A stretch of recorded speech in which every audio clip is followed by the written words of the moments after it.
Welcome back to another episode of Debt Nation, where we are busy putting death out of business. Wow, what a huge week it's been for transhumanism. Just keeps getting bigger and bigger and bigger and more exciting all the time. I am so excited. And, as we pump it, as we get towards 2020, it's only going to get bigger and bigger and bigger. It's the most exciting time to be alive.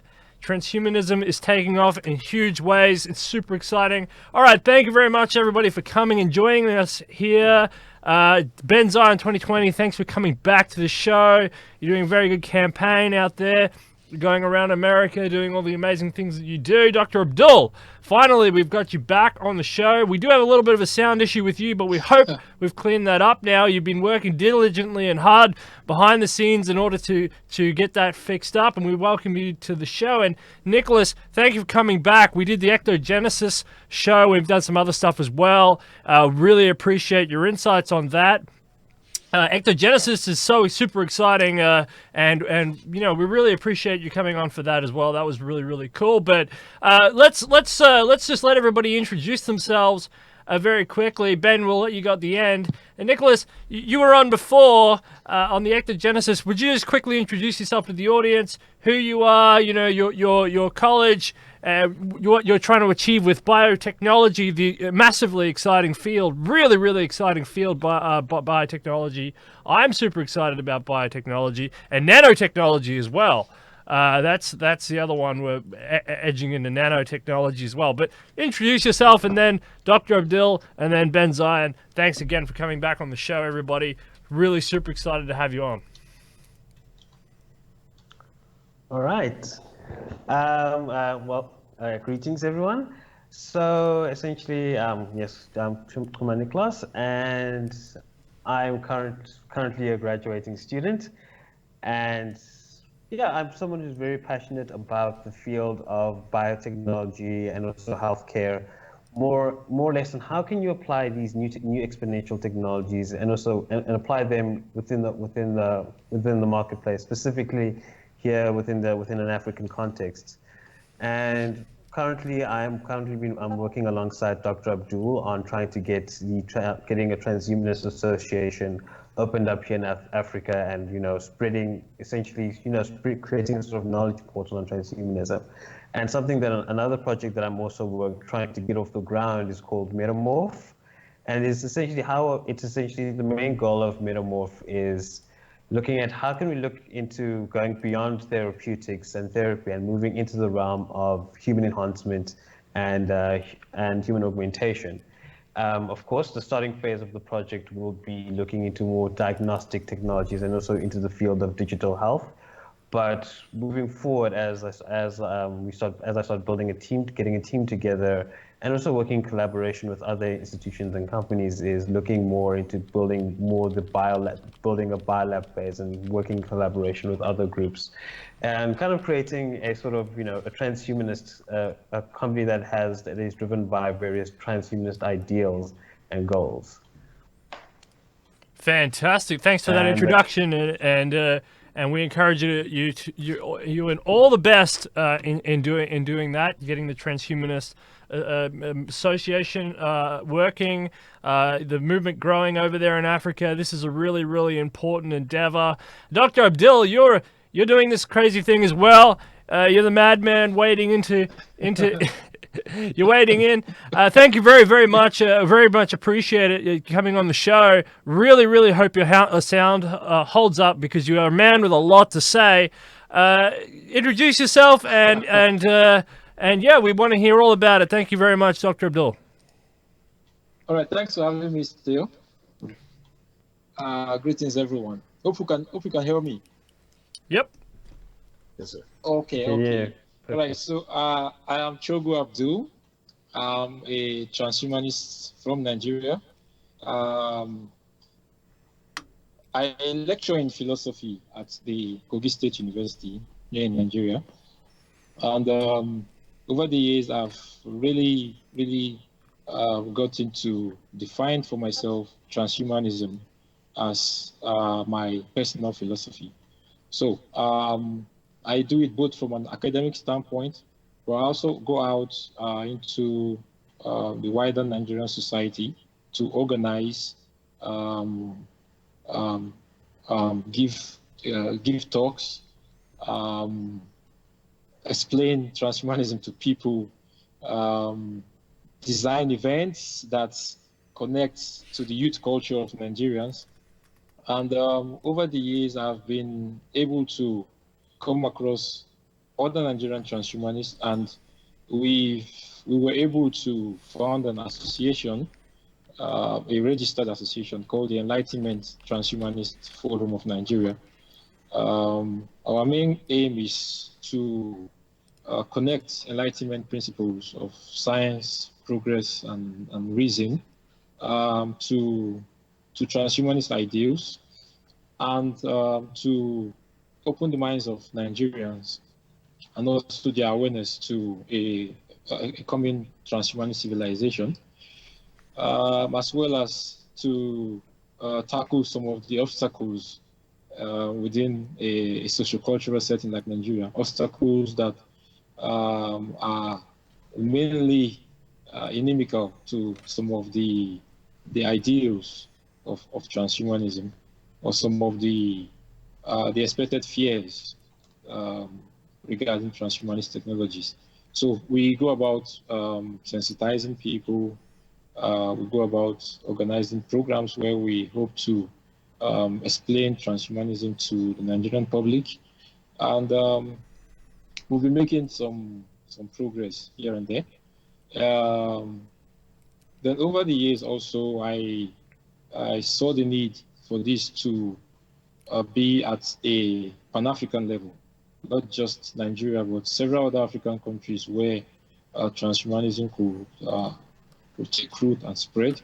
The likes of Kenya, Ghana, Rwanda, South Africa, these are countries that show great promise for technological development. And the approach that some of us have is we need not wait for these countries to be fully technologically developed before we talk about transhumanism. Rather, we could use transhumanism to inspire a technological leapfrogging by these countries into them getting to a level of high-tech industrialized states. It's part of the reason why I really, really look forward to this discussion tonight, because I passionately advocate for Africa taking that giant leap in terms of technology to join with the rest of the world in the forthcoming fourth industrial revolution, and as well be a key player in the transhumanist movement. Yeah, so I'm glad to be here. Fantastic. Thank you very much for that introduction, and we're really excited to have you here. Africa's a big country, 1.2 billion people, big market there, Africa. And Ben Zion, you're no stranger to Africa. You've been a big, you've been on a few different African panels here. I know you've stood up for this leapfrogging notion in the fourth industrial revolution over and over and over again in your policies, in your political platform, in your public advocacy. Ben Zion, you've been a big advocate of this, and in the transhumanist world as well. Tell us, Ben, why are you here on this panel? What are you up to, and how is Ben Zion 2020 and the Futurist New Deal fit into this leapfrogging fourth industrial revolution African experience? Yes, I do want to apologize to the viewers that I'm not available via video today. Quite a lot of other meetings and things going on, so I'm calling in from the road. But thank you so much for having me. I fear that some of what I would tend to say would be echoing what Dr. Abdul has already said so finely. But I do feel that this is an important point. Perhaps it does bear repeating that some rural locations or locations that are underserved in various ways, they can be benefiting from technology. So in the pre-interview for this talk, the four of us were discussing some matters which I think will come up again, basically describing full automation or highly advanced automation usages on the African continent. And this is something that has tremendous, tremendous consequences for improving human development, the world around, and in the developing world. As do these other more algorithm-specific uses, such as the one that we were discussing in the context of our friend Kuma, using algorithms for better diagnosis, a matter that he has some very fascinating insights into. Perhaps we can turn to that matter. Kuma, tell us a little bit about your work. Recently, you were involved in a series of challenges with the Merck organization, working on diagnostics. Can you tell us a little bit about it? Yes, it was more of a concept which I worked on last year. Essentially, we were tasked with sort of creating an idea or a concept for how do you diagnosing hypothyroidism or its various forms, such as hyperthyroidism or hypothyroidism.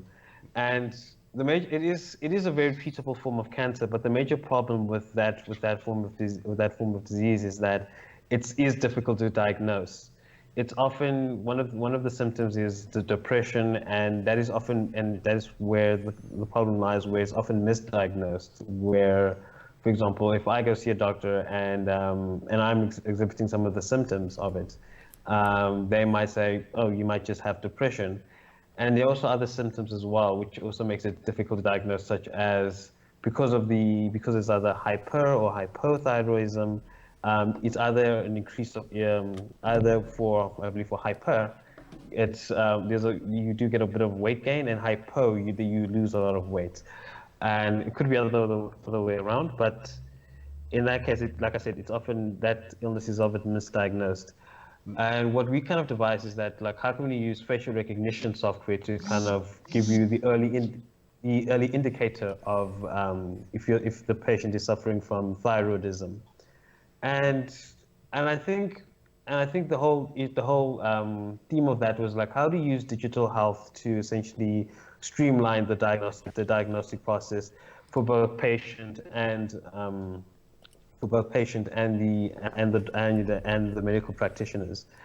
And what we learned about this project as well, and working with Merck and at MEST, was that there's a lot of opportunities, especially in the biotech field and also the healthcare field. In healthcare, there's a lot of initiatives, especially here in Africa. There's a lot of world-class research that's being performed across the continent.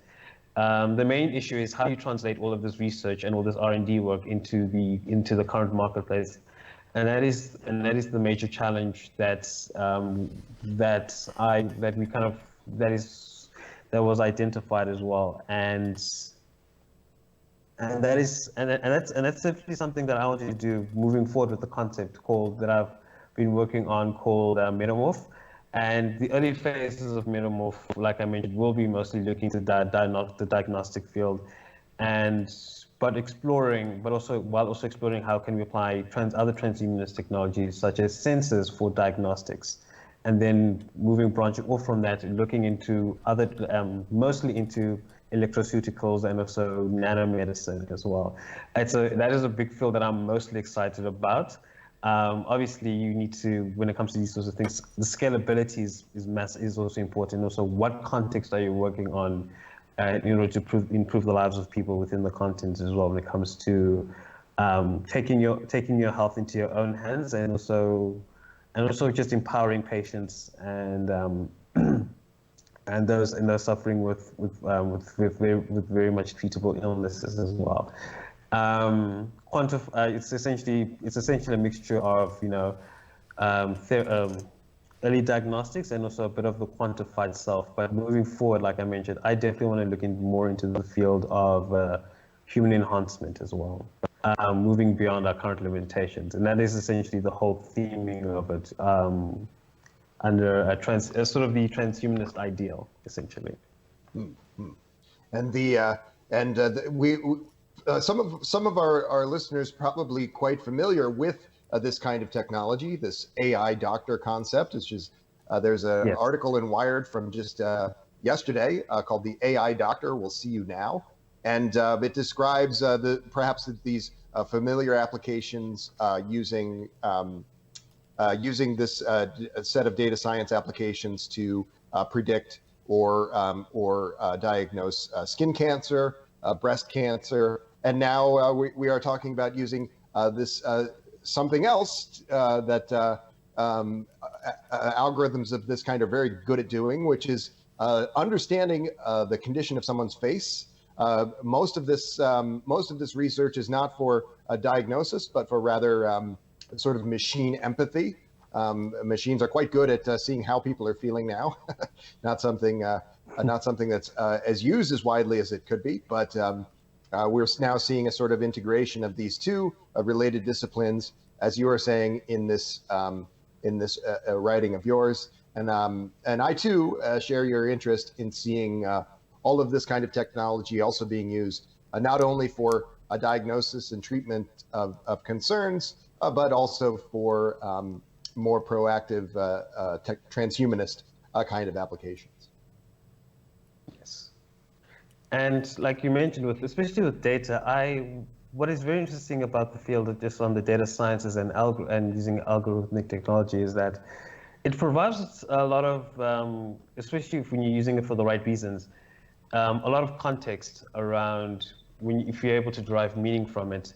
Like I know here in South Africa, we also have the issue of the water crisis as well, and also things surrounding health. And what you can do with data science is that you can essentially identifying various patterns and looking into when you derive meaning, is that how can you finding the outlining problems and getting the context around these sort of issues, and what is the best way using data to kind of come up with various solutions, and especially in the developing world where there is a lot of socioeconomic strife, there is a lot of opportunities to kind of use algorithmic data to kind of find what are the solutions and what can we do to contribute to help solve this. And that is a big part of why we need to create more what's called friendly AI or designing these technologies in a very ethical manner to help to improve the lives of people across the continent and the world at large. And I probably start to sound like a broken record on this subject, but I think a very, very good analog to this discussion is, again, thinking of our friends in Estonia, because they had a specific mandate from the early 1990s when their country ceased to be a Soviet country, and because they had very little quote unquote competition from moneyed special interests or other outside actors that would tend to have inhibited their development of e-governance. And now today they have the world's, by far the world's most advanced set of e-governance and e-services protocols of this kind. And this is an exciting prospect for other parts of the world where we might be able to see some of these gaps in governance and in the use of advanced technology being filled in, and hopefully as soon as possible. Yes, and like it's almost like what Dr. Abdul mentioned is we want to essentially leapfrog with these sort of technologies, like in the fastest way possible. And we don't, and like I believe Dr. Steele alluded in the last session, is not like, for example, in the case of energy, we don't want to be stuck using fossil fuels. Like, how do we use these technologies now today and scale them up for where we want to essentially create a prosperous society? One of these ideas that comes up over and over and over in all of these reports that you get out of the continent is, over and over and over again, they always say digitalization is a big necessary step. Dr. Abdul, what emphasis do you place on digitalization? We're talking about health technology. I mean, this is a great idea, but digitalization in general, do you agree? Do you see that as a big spur of GDP and poverty reduction and finding efficiency metrics within social coordination, etc.? Yeah, of course. The digital revolution, luckily enough, is also taking place in Africa, and it is good enough that it provides one of the um, the clearest examples of how Africa could leapfrog some intermediate stages of technological progress and catch up with the rest of the world. If we take, for example, digital mobile communications, one very common example is how many African countries leapfrog the stage of landline phones. Just few people got to use landline phones, and then all of a sudden, most Africans are now using mobile phones. So that stage of the use of landline phones wasn't really what didn't really last long in Africa.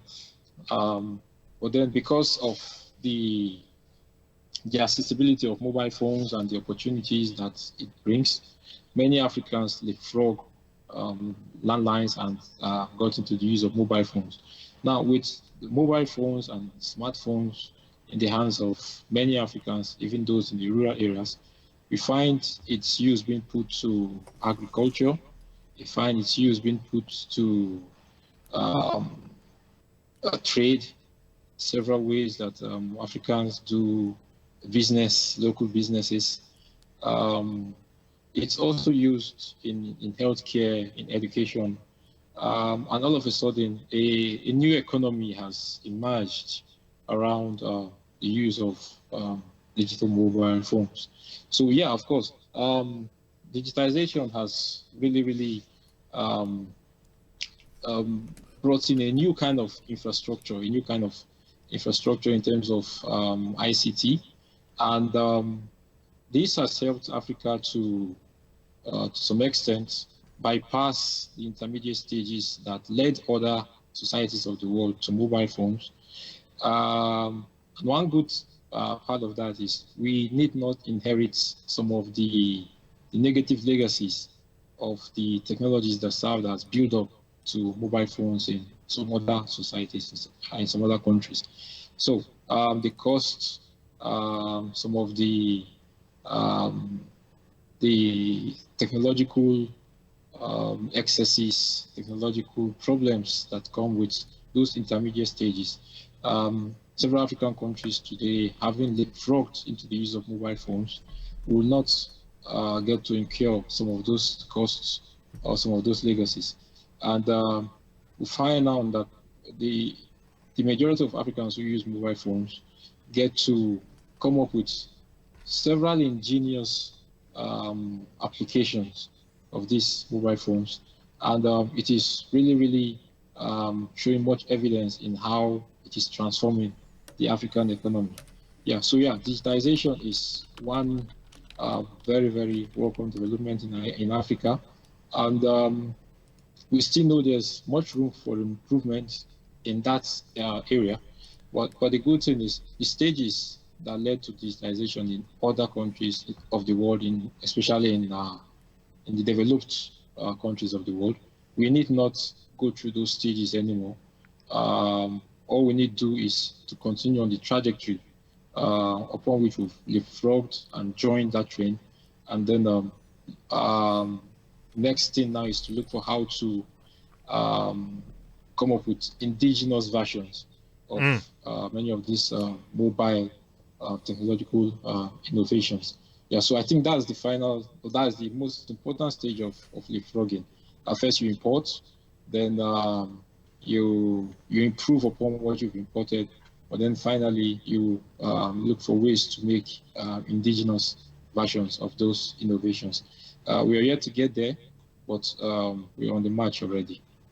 Yeah, I agree that there has to be solid investments in human capital stock. You need human capital improvements, and there are many NGOs governmental organizations and stuff that are improving human capital. Speaking of mobile phones, just for a second, in your country, Ben Zion, in the United States, you know, the mobile phone being wrapped up into a multi-layered device, you know, with your camera inside it and your social media and the calling ability and the internet ability, capability. It's all quite new. You know, if people don't believe me, go back to, I think it was Obama's inauguration. Go back to Obama's inauguration and look at what Sasha and Malia, the daughters, and look at the crowd and look what they've got in the crowd. And you will not see a smartphone. You won't see a smartphone in the crowd. You'll see everybody, they've got the big digital cameras where they're taking photos from digital cameras because the smartphone yet hasn't come along. It's hard for people to envision how quick the transformation is. It's a big thing to leapfrog. To leapfrog. What do you say? What do you say on Africa's digital economy and this leapfrogging idea, and talk about it from the United States perspective? Yes. There's a lot of ways in which many nation states, including the United States, could be working to develop these kinds of things. I think if we fast forward 9 years to last year, 2018, there was a series of initiatives in India, the Digital India initiatives, that were giving out free phones. And in many ways, some of us on this panel have already discussed this. An ad-supported system of distributing phones and data in this way is an interesting approach. I think I would also like to get the other panelists' opinion not only on this sort of Digital India model, but also on the SpaceX and Starlink kind of approach to transmitting data to underutilized marketplaces for this sort of thing. I think that this is, I think that as from a national policy perspective, the United States should be facilitating these usages, but I would tend to view some of these in the near term in these marketplaces as being also facilitated by public-private partnerships of the kind described in these two models. But I would really like to hear some opinions on these kind of initiatives or other models for leapfrogging, perhaps those that are more public in nature.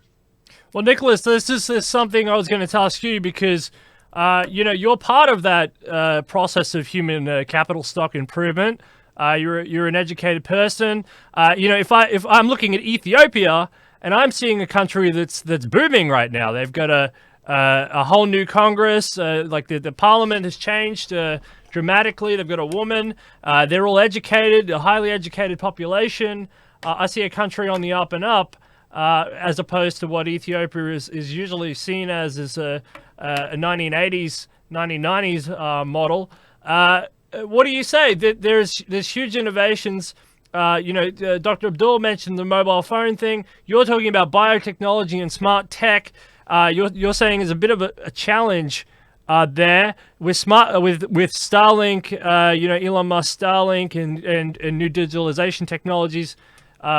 Ubiquity, you know, Internet of Things. There should be more ubiquity in order to get this. Well, is there still a brain drain going on? Are you still more tempted to leave, to go to Europe, to go to North America, to go to maybe to Northeast Asia, or do you think that someone like yourself can actually start to make a home there for indigenous innovation because of the new technologies that are emerging and being adopted by Africans?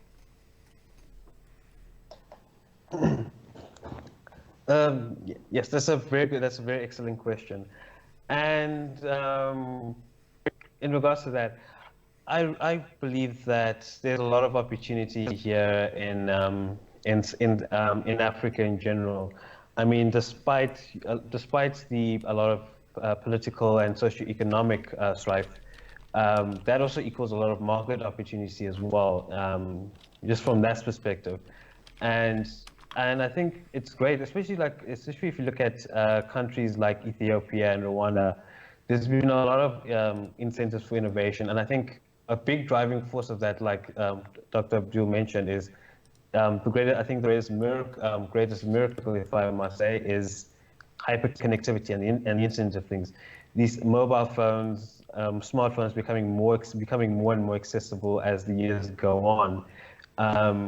Now, especially people who live in rural communities, like have access to the most important human right that there is, which is access to the internet and information. So I do applaud. I do applaud a lot of the things that Elon Musk and other companies are doing, starting to increase connectivities in the developing world. And and for me personally, I think for myself, I would very much like to stay here and start what I want to do here from South Africa, and just Africa and just Africa in general. How do we use new and innovative technologies to just help improve the lives of South Africa and also boosting the economy? And I think a large part of that, as you mentioned, will also involve the policy behind it, is also the most important thing. Both private and the public sector must be in tandem in regards to kind of with the public sector more of creating that environment and also that safety net for both society, and also creating the environment for where people, either in both public and private sector, to innovate in. And I think countries like Ethiopia have done and Rwanda as well have done a great job in that regard, in regards to innovation. Even here in South Africa, to some extent, our current president, Cyril Ramaphosa, is also looking to various policies to removing a lot of the red tape that's in the private sector as well, and also making it easier to start a business as well. A lot of why it's also difficult to start businesses in South Africa and also trying to get into industry, it's largely due to systemic issues, due to our part in apartheid. And as South Africans, we all collectively are trying to move forward from that. Is that how do we use, and I think that's where communication and information technology comes into play. How do we use this essentially to kind of break down various barriers and provide people with access and knowledge into kind of getting into industries, especially previously disadvantaged groups from the past as well, and kind of working in collaboration with one another. And I have seen that they've started up a mobile phone manufacturing plant in South Africa just recently. Semra is supposed to just open that up. I tell you, you have to learn a lesson from the United States, and maybe Ben can expand on this. Dr. Abdul, I'll ask you something in a second, but Ben Zion, if your manufacturing sector leaves too quickly, in too big a hurry, you outsource to Mexico or China in too big a hurry, you do get a systemic brain drain, but you also get a lot of capital and social stresses that go along with that, especially if you don't have some sort of adequate social security fund to back up the void. You lose a lot of education, training, entrepreneurship, skill, national sort of spirit. It disappears from you, doesn't it? You end up with a big hollow community, and sometimes it's better to keep those jobs in your country, even for social security's sake. Yeah. Yes, in many ways, this is the story of the second half of the 20th century in the North American continent is changing face of labor and poor planning on the part of officials and others to best capitalize on that for the purposes of the stability of the middle class or the public well-being more generally, and that's a serious problem. I would, to some degree, this question of leapfrogging, it's maybe a little bit apples to oranges there, but there were always going to be a law of unintended consequences concerns, and things that we these problems in North America, they don't just date from NAFTA and initiatives in the recent decades, but they it really does go back many decades.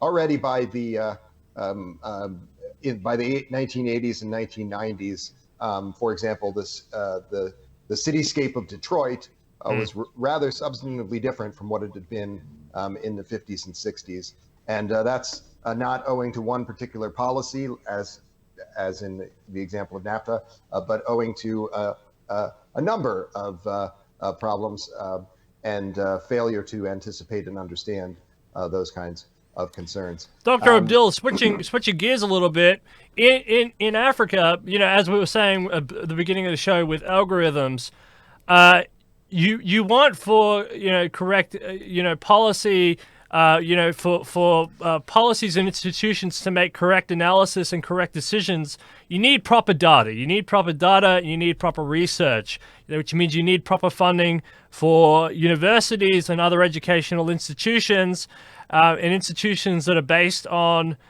this notion of data collection. Dr. Abdul, how much do you see research and analysis as an important part of the investment experience? Do you think that there's enough investment in research and analysis, or do you think this needs to become a growth sector? As for the importance, yeah, of course, it is very important for there to be investment in research and analysis, especially where data is concerned. But with regards to if this is going on, and that's where the big question lies.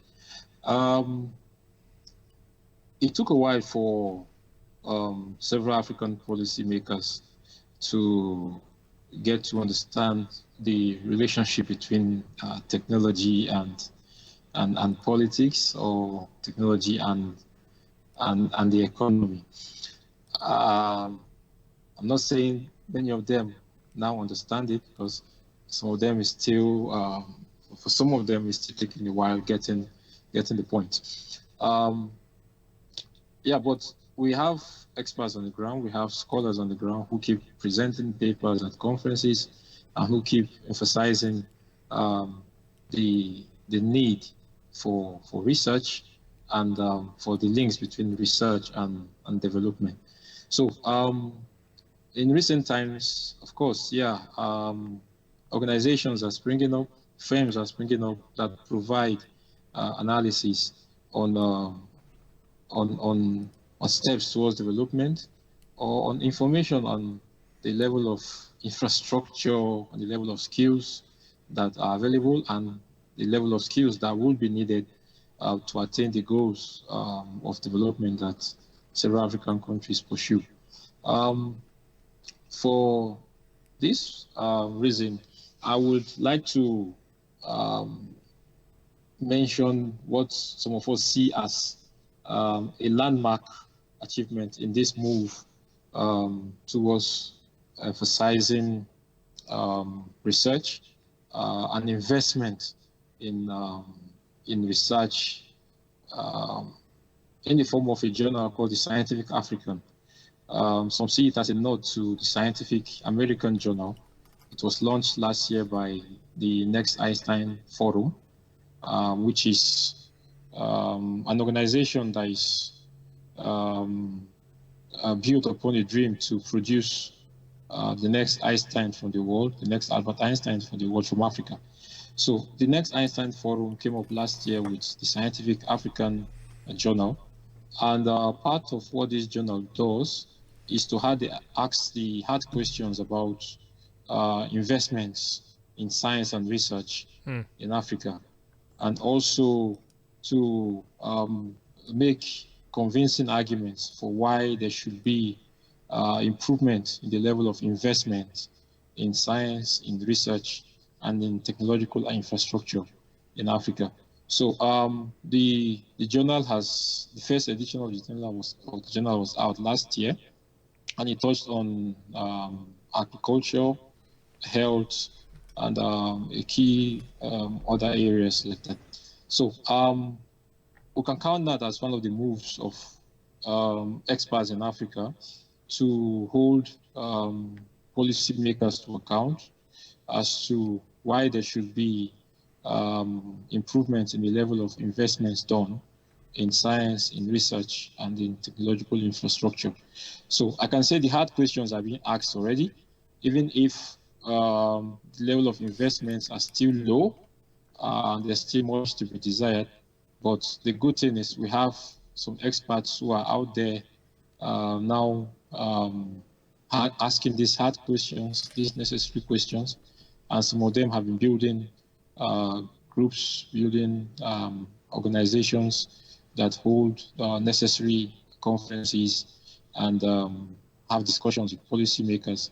So gradually it is becoming a topic for policymaking in Africa, how to give emphasis to research and how to draw the links between research and development in Africa. So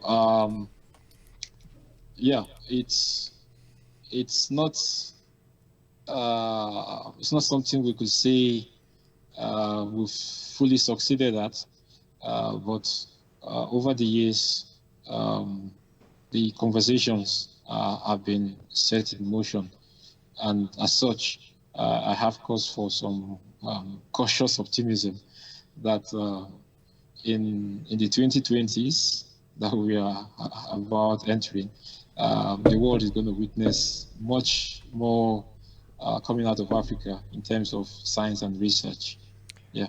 And thanks to that leapfrogging notion, it'll be at a different rate than what we're used to. Niklaas, research and analysis. Research and analysis is really important for substantive discussions to drive evidence-based policy decision-making. What do you say? Is there enough money being put into research and analysis? Is there much to be desired? Are you cautiously optimistic? What do you see on the research and analysis front? From my side of things, the way I see it, I think it's definitely much to be desired as of now. But I am still optimistic, especially because I think it does contribute towards the brain drain that we do seem to be experiencing here in South Africa as well. Because a lot of sometimes what's often the case is that some like I was reading an article that some researchers in Ethiopia are being underfunded as well, and also in other parts of Africa, in most parts of academia, in the most part. And I think that definitely what contributes to many people feeling it contributes to insecurities regarding the issues of job security. And that is why it also contributes to why too many people, especially researchers and doctors, either leave to countries such as leave to many first world countries in order to pursue their research as well, or when they're training, due to the more access to high tech facilities and laboratories, they often stay there. And I think there definitely needs to be more of an effort to kind of incentivize researchers and professionals to stay here in Africa. And I think more needs to be done into understanding working with more, using data and algorithms to kind of do research, and also working more on policy as well. I know when it comes to evidence-based policy and also understanding data and also understanding the technology within in a governmental environment. I know it's not just something that's restricted. It's not something here in Africa as well. And it's more of a fact that we need to move our world leaders up to speed on how do these technologies work, and also getting that understanding and essentially having more of a representative government of people from various fields who understand the technology, and also with the people who do the legislature can kind of there needs to be that translation between the research and all the data, and translating it more into the more legislative side and the more governmental side of things. Benzo in 2020. Oh, sorry. Had you finished? And yeah. Fantastic. Thank you very much. Benzine 2020, we know looking forward in your country to 2040, we've got some disappointing R&D numbers coming forward. But what, in general, what is the what's the federal government's role, or what should be the American role of helping promote research and analysis on the African continent? Well, as we know, the United States has been a leader in research and development throughout the course of the 20th century, almost in spite of ourselves. So we have, for example, limitations on biotech research that were placed in the 2000s in the wake of the George W. Bush presidency. These things were had a sad effect on biotech research in general. And we've seen in the latter part of the 20th century and early 21st century, the citizenry not exactly having the highest level of interest in emerging technology, perhaps relative to other places. We mentioned just a few days on this program how in China there is an incredible amount of interest in advanced algorithms from the culture there. And there is a head of state, for example, who has made unprecedented statements about embracing blockchain technology for the purpose of governance, for the purpose of economic policy in that country, and things of this kind. In the United States, we are relatively stagnant in this area of public interest in these things, and that is reflected in the statistics that you mentioned, where we don't necessarily see the United States being at the absolute cutting edge of these things in the coming decades to the degree that they have been previously. We've been lucky to remain even as much at the cutting edge as we are because of these reactionary forces in this country. So I should hope that the United States will find ways to facilitate these usages in emerging technology in the developing world. But I hope that we also will take a moment and reflect upon the ways in which we are failing ourselves as well in this area, and those two kinds of initiatives do go hand in hand. Dr. Abdul, so Africa's a large continent, very, very large continent, a huge diversity of ecosystems, oceans on both sides, both flanks, big giant desert in the middle. But this doesn't make you immune, even though you have a diversity of ecosystems and environments. It doesn't make you immune from climate change and the problems and issues of climate change. What do you see on the technological front? For example, mobile phones increasing safety, and mobile phones enhancing agricultural awareness, access to global markets, and private property rights. With satellite mapping, etc., helping to formalize that process. But what do you see on the climate change front? Do you see technology assisting Africa in general as a continent, but any country in particular that might be getting hit worse by Africa? Do you see technology assisting the climate change battle, or is it a hindrance? Or what do you see, Dr. Abdul? What I see is the more reasons for Africans to adopt alternative forms of technology. The fact that Africa is seriously hit by climate change should be all the more reason for Africans to be open to the notion and goals of safe and clean energy. I don't think going down the path of the anti-technology, dark green environmentalists will help Africa. It won't be in our favor to agree with the argument that technology is against the environment, and as such, we should broadly relinquish technology.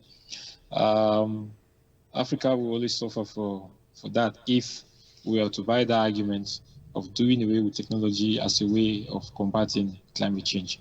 Rather, I think Africa stands to gain more from the techno-Gaian, bright green environmentalist approach, which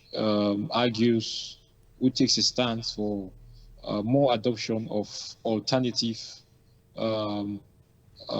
contemporary and future emerging safe, clean and green technologies as the way to restore, preserve and even improve the environment.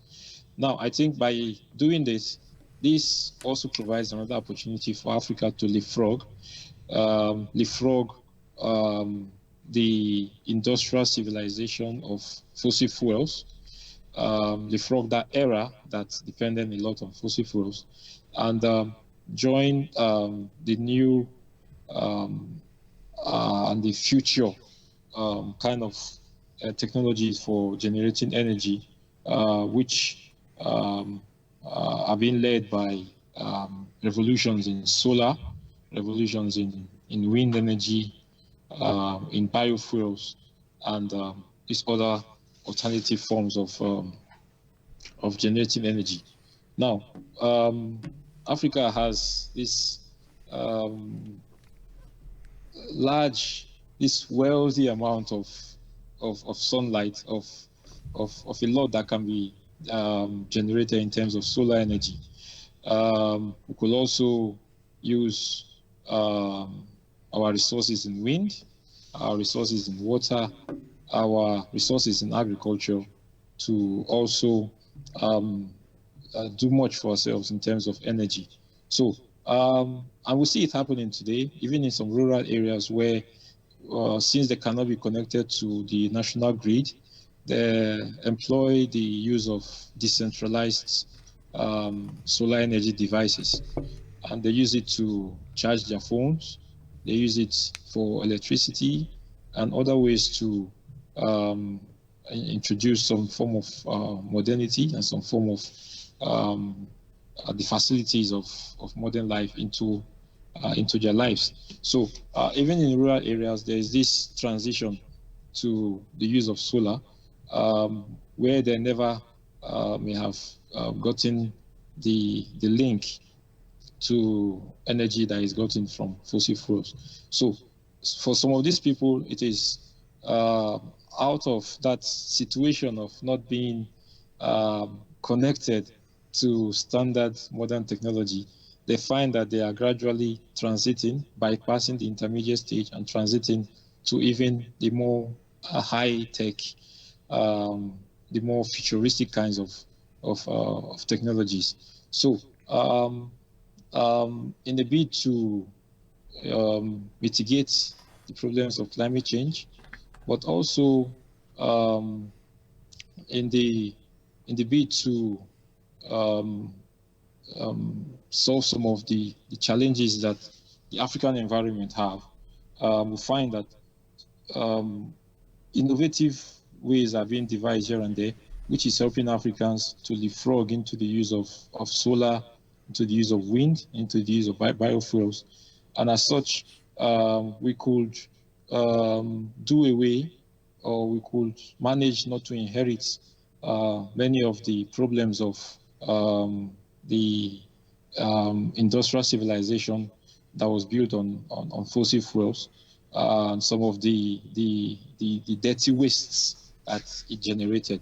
Yeah, so I think it's a win-win for Africa if we leapfrog some of those technologies that cause the problem of climate change, and then we adopt the cleaner ones, which would help Africa to transit to a more high-tech kind of civilization. So yeah, climate change should come to us as an opportunity to leapfrog and get on board a more advanced kind of civilization in terms of energy generation and in terms of preserving and improving our environment. Yeah. Wow, that was a really fantastic answer. Thank you very much for that detailed analysis. Niklaas, what do you say to that? Environment, leapfrogging, technology, Africa. All right. Um, I'm very much in the agreement of what Dr. Abdul mentioned, especially in regards that we shouldn't we shouldn't skip industrialization, but we should still do it in a very sustainable manner, especially when we're looking into alternative energy sources and move away from being too over reliant on fossil fuels. Solar, wind, and also hydro energy, which are almost in abundance, would also be a great source of power, and diversification would also be important. And I'm also a big advocate of how do you apply nuclear energy is also an interesting avenue.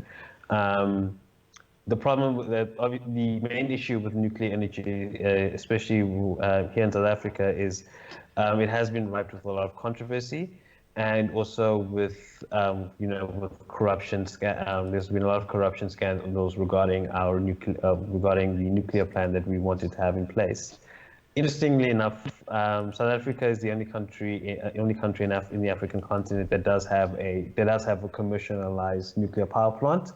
It's located in a place called the Koeberg Power Station, and in regards to that, I think diversification is key. In regards to our energy, regarding to the energy issue, and I think one way, especially in regards to moving on to climate change, especially when it comes to crops. I think the massive potential when it comes to going back to biotech, especially with when it comes to GMOs and also using gene-edited crops, is also one way of how we can alleviate creating drought-resistant crops essentially is definitely the way we should be moving forward with that technology as well.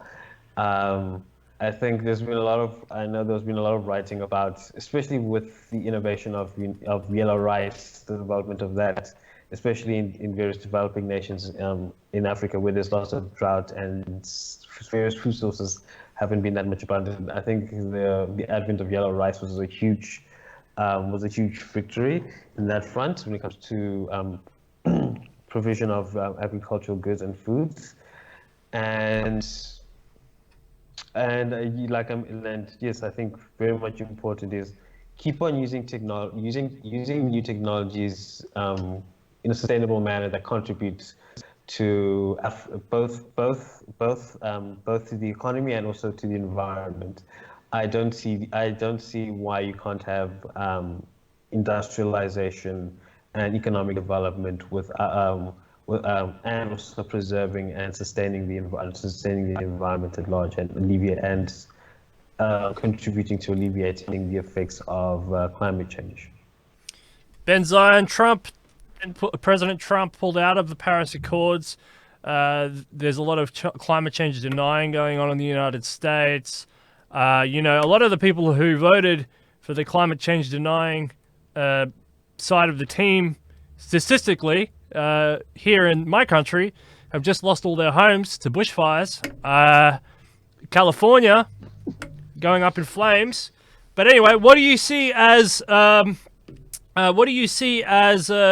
American foreign policy on the climate change front in Africa? It's there's about 400 million people living in extreme poverty on the African continent, and most of those are in the front line of climate change.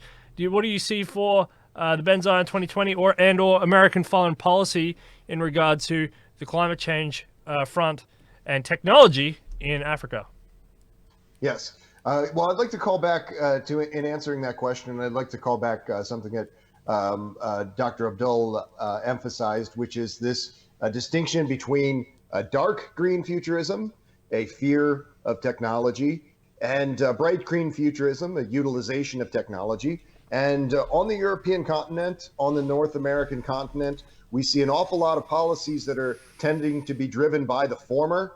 There is a lot of fear of genetically modified organisms and biotechnology more generally, and not quite nearly enough of the use, a lot more interest in the precautionary principle, and not nearly enough interest in the precautionary principle. And this is a serious problem, and it is one that I think we might also mention that specific to Nigeria, because quite recently Nigeria has met a significant milestone with the commercial release of a bioengineered food. A common staple in that country is now available in this way, and that reflects, I believe, a maturity in the thinking of people the world around, not thinking in terms of these 20th century rather silly ideas that would lead us down that dark path to dark green futurism, but a little bit more sensible thinking, being more proactive and thinking in terms of bright green futurism. And I think that we need much more of that in general if we want to see a 21st century that is a century of providence. And I am pleased to see that with each passing year, values seem to reflect those goals. You know, it's so interesting. If you know anything about human history, you'll realize that it's the cereal crops that are endemic to every single sort of natural singularity that's happened with humans, whether that be wheat, barley, rice, rye, corn, any other of these cereal crops, because it increased the energy that humans could consume, and therefore the muscle that we used, whether that be in our brains, inventing new technologies, obviously the ultimate technology being fire, but also agricultural writing and everything else. The cereal crops have always been somehow, grass has always been tied in directly with human evolution. And it's very interesting to hear that in the 21st century, we're hearkening back to GM, cereal crops, grass, to it's like we're endemic. It's like we're symbiotic with grass, and it's just great to hear that some things never die. I'll go the other direction. We'll just to mix up the order of the speaking order a little bit. I do get in trouble for that sometimes. I go around and around the same way, and people say, "Why don't you ever mix it up?" Usually, just because it's so interesting just to hear it. We'll talk about Ben Zion. I'll start with you, and I'll go the other direction. Addressing the drivers of fragility, conflict, and violence. So. Not so much. There's parts of Africa. It's getting better, but there's still parts of Africa that are subject to violence, to regional conflicts, internal strife. Ben Zion, do you see American foreign policy or technological policy in order to help address some of these the violence in these countries? Do you see any sort of solution, or are you on the American isolationist train where you don't think American involvement would be warranted, or technological solutions to any of the regional violence that goes on in these countries? Well, the question of tech policy versus foreign policy, and the question of isolationism, those would be two rather different answers. It is very true that in parts of the world that are not as developed, that this Western influence, brain drain effects, and other kinds of resource and land grabs, this is a very real contributor to political and economic stability in less developed parts of the world. And this is I think one of the most serious questions of our time is how to have the United States stop doing this. We're still doing it. We look at parts of South America and Central America.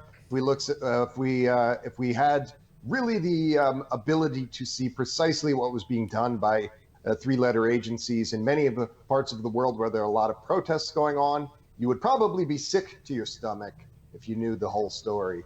This is not something that is so easily abandoned or reversed. It would be easy for someone like myself to say that I have the solution there, But in many ways, this is also a question of the public interest and political will in ending this sort of bad behavior. And unfortunately, the United States, we have in recent decades, we've had near media blackouts of many kinds of, for example, images from drone strikes that the United States has done.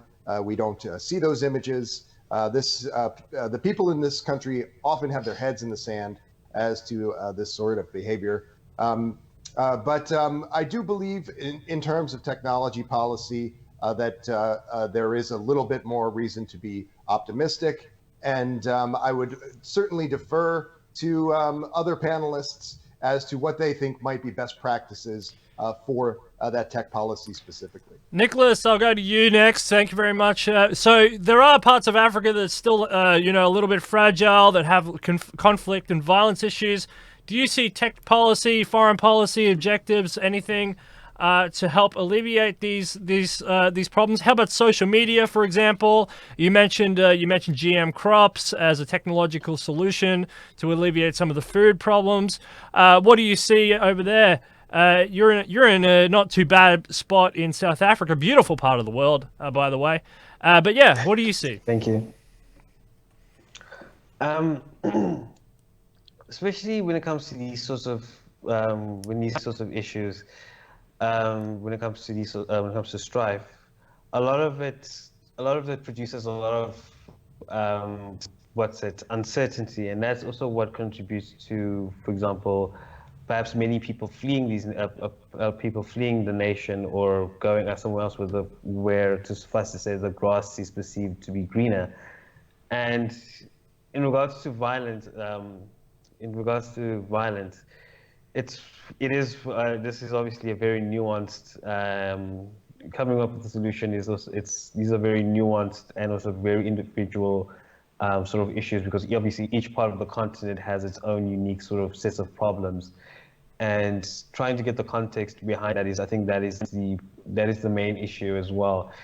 On a foreign policy perspective, I will admit I'm not the best equipped to answer that because the nuances involved with these sorts of issues. I think regarding on the tech side of things, a lot of that is going to be trying to come up with something. It's going to be something of a combination of that very human, empathetic aspect, and also analyzing the data and looking towards what is going to be the best course of action and how do we proceed when it comes to assisting with these issues. What I'm trying to get at is that there is no easy answer when it comes to these sorts of things, when it comes to violence as well. Even here in South Africa, we do have we have made a lot of progress, but we still have issues of crime and a lot of with crime and violence, and it's also been a very difficult matter to address as well. Here in Cape Town, we've had a lot of issues, especially when it comes to gender-based violence has also become a major part of our dialogue here in South Africa. It also becomes like, how do we create that societal shift where we become more conscious of it, and also what are the procedures that we look into the law, and also just on how do we, and also just what does it mean for us as a society as well, and what do we need to do as a society to change it. And a lot of talk has been going on where I'm from in Cape Town about, we had an issue where we got into certain places in Cape Town where crime is quite high in various underprivileged communities, where there were requests and to bring in the National Guard essentially into play, and that's also caused a lot of for example, divisions and also a lot of controversy as well. And like I said, it's not easy. It's not easy trying to look at all of these things. A lot of nuance. There's a lot of trying to understand the underlying factors. And I think the main thing is, how do we look at all the information? What do we know?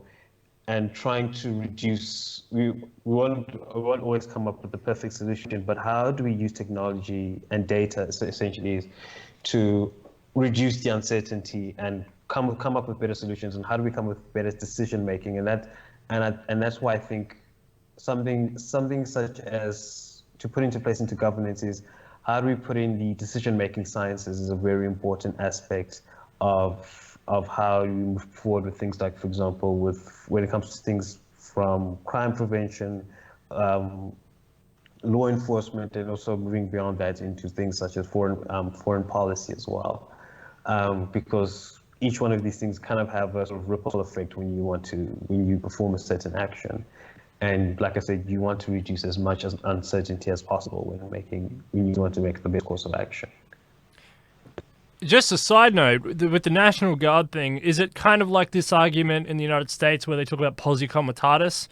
Is it kind of like down that sort of, is it moral and legal, to do that? Is that what they're talking about? Yes, it's more or less something along those lines. Where is it necessary to the militarization? It's kind of similar to the arguments of the militarization of the police, because yes, we did have to bring the military into places, I believe, such as Mitchell's in Cape Town, Mitchell's Plain, and Lavender Hill, and so forth, and yeah, that has its. And moving forward with something like that, it has its concerns, but it has become, with some see it, at the one side sees it as very necessary to bring it in for the safety of civilians, because that's how bad things have gotten when it comes to things such as gang violence. I'm mostly speaking from a local level here in South Africa, and also specifically within the city I'm living in.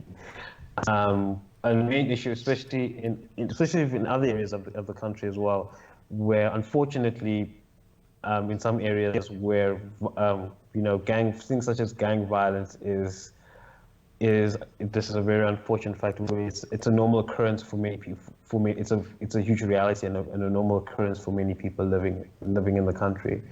And unfortunately, there is that. There hasn't been any. There's no really easy answer on how to deal with this. The government has said we are looking to it, but even they are struggling with getting the commitment, and also these things also cost a lot of money as well to move to get the go ahead. So I think with smart technology and tracking is also an interesting aspect. And I think when you start looking into technology and law enforcement, then another caveat is also the issue of privacy is also another issue. I know in various other parts of the world, especially in the States, it's also become an issue where it becomes a lot of freedom versus security as well. And I think as we become more developed and as technology progresses, I think it's also going to. I predict it also will become an issue. There is going to be a lot of debate surrounding these issues around security versus your security versus your privacy, and how can we reach a balance or create a sort of equilibrium or balance between the two.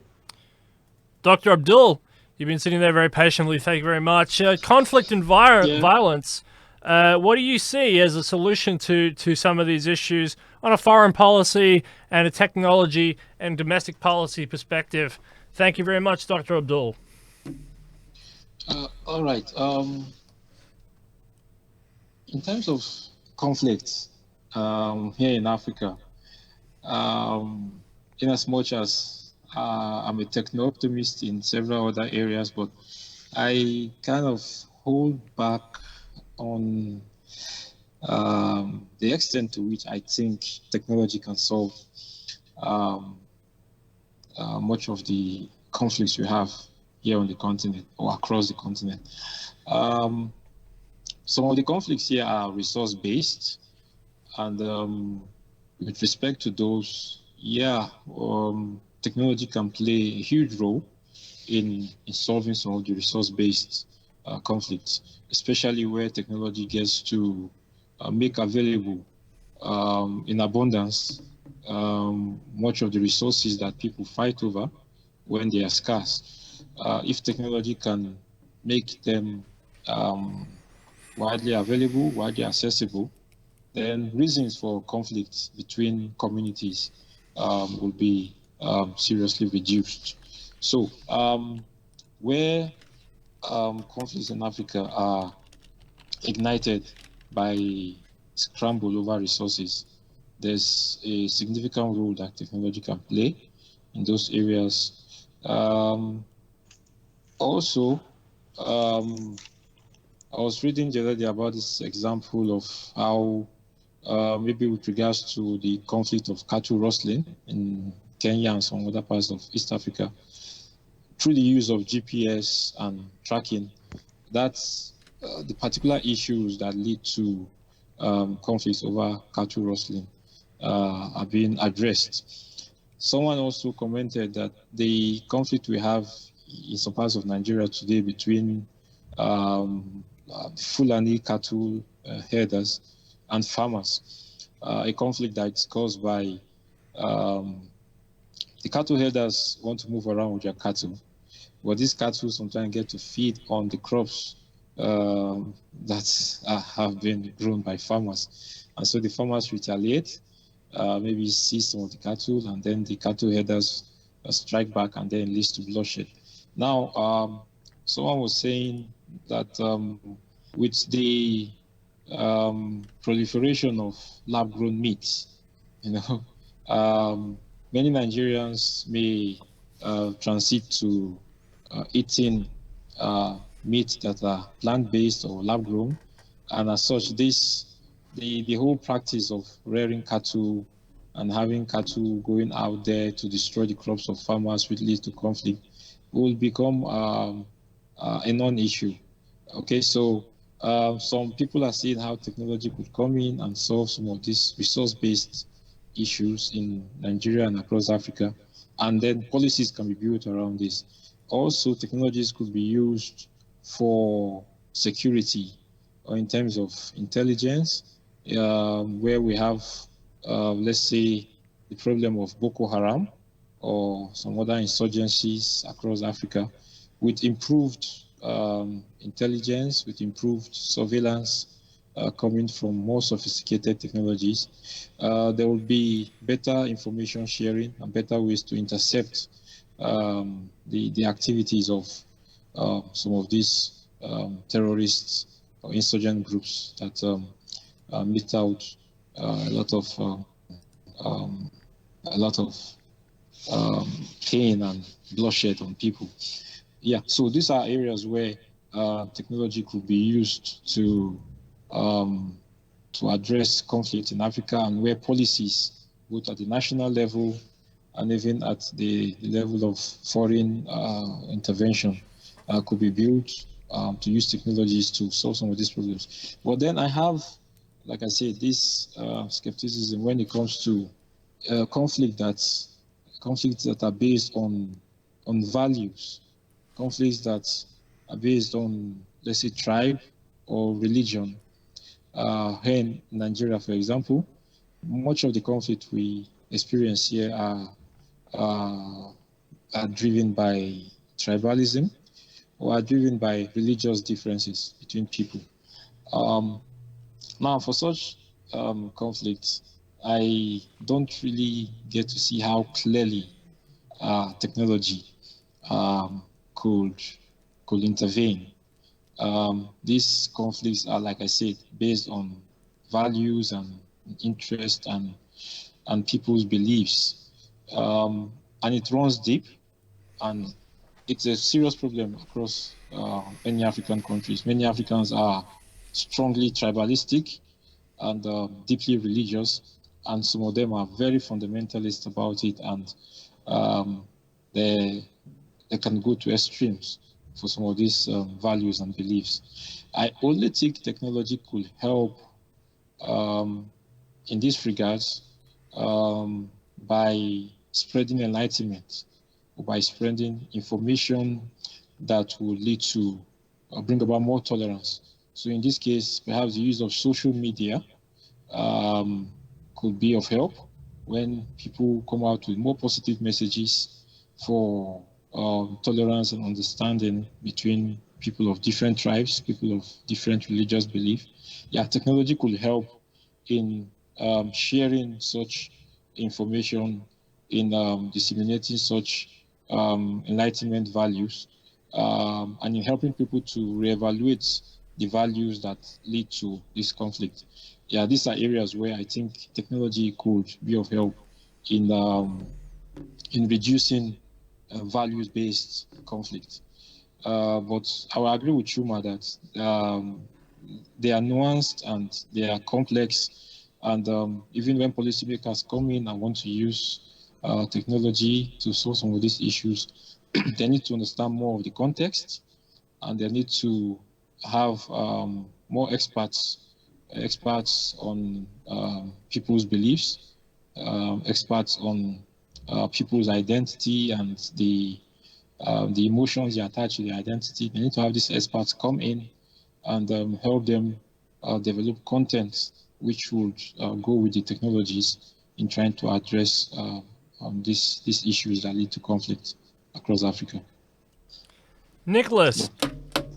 All right, let's open with you. I'm just trying to mix up the order a little bit, as I said. Okay, so poverty reduction is actually something that's been a big story. It's actually happened a lot in Africa. It's an underrated story, but the problem with the poverty reduction, as far as I can tell, is the population growth has gone up so much that the percentage has gone down, but the total population of extreme poor people actually went up, even though it's actually fallen only because of population growth. Otherwise, it would be minimal.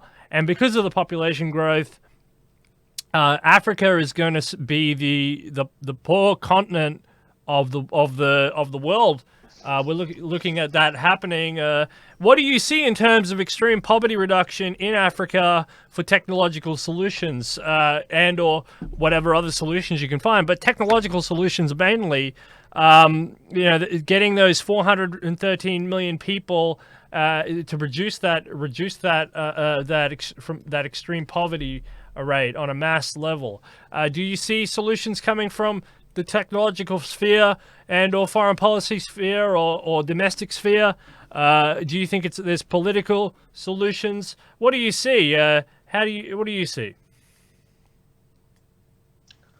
The way I see it, I know it's a very cliched answer to give, but I think it's mostly down to a matter of education would be the key factor into the equation. By the way, can I just add that I don't think that's cliche at all. I think that's a very good answer. But yeah, you go on.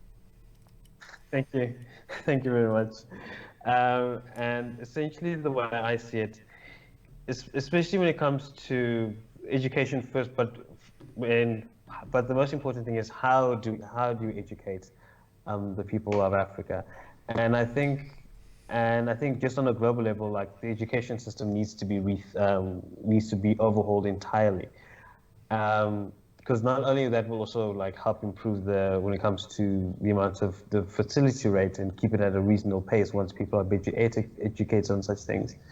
I think especially here in South Africa, we have 11 official. I'll give you an example. We have 11 official languages, and the majority of the population aren't taught in their first home language, because we have isiXhosa, we have Zulu, we have Benda, Zulu, Afrikaans, and majority of people aren't taught in their language of tongue, and I think that is also a huge issue as well, because it does create that sort of dissonance as well when it comes to the way children are being taught. And I think definitely something like looking at what the innovations that have been done in regards to creating translation technology, creating technology that can be able to translate text or words or spoken word to mouth. I think once that technology becomes more widely available and more cheap and more accessible and cheaper, I think that will have tremendous applications here in South Africa in regards to the education field, where you're in school and everyone speaks, say for example, Venda, uh, and the lessons are all in English, and where they're able to understand, everyone will be able to understand each other based on using translation technology. There was an interesting thing where Microsoft was actually testing something where it was translating German to English and English to German in real time, and they were able to have like a reasonable conversation. There's a bit delay, but I think that hopefully that technology improves. But I think the applications for that in education, it will be wondrous. And another facet of education is that I think we need to make our unfortunately, the education system at large is that we're essentially training people to be factory workers, essentially, because everyone is being educated the same way. Everyone, it's you do you, and essentially when it comes to exams, we're essentially testing how well people remember things, and I don't think that's the way to go in regards to the future. I think education has to be critical thinking is the most important thing that needs to come to play at the very early stages of child development. That's the most important thing. And also education has to be more practical and also more individualized for various students as well. And just looking at how we overhaul that system, and I think countries such as I believe Finland and Singapore, they've been making interesting moves in regards to using technology and also rethinking of how can we create a more holistic education system. Even here in Cape Town, there's a college called Parklands College, and obviously it's very much more of a high-end school, but they've been looking at ways of using technology and using it's also that human touch. We're using a more holistic education system where helps the students find their niche at a very young age, and also developing that moving forward as well, and and and also about engaging students as well. And I think the education aspect is going to play a huge part of how Africa develops as a country, and also kind of creating. And I think it will definitely develop even as the population increases. How do we move more people, getting more of the rising middle class in Africa, moving people from especially people from rural communities, and also transitioning them into the middle class, and hopefully moving more up there as well. It's obviously a very tremendous task. It's not going to it's when you want to overhaul something like education, that is a very sensitive it's a very sensitive issue, and also these reforms and things like that take a lot of time. Even most first world nations, that's also that's also an issue, and I think it's also going to be a challenge here in Africa as well. But I think the main thing is we have to keep moving forward on that front. That's a great answer. Thank you very much, Dr. Abdul. Do you agree with that? What do you say to that? And I'll leave that. You just respond to those comments.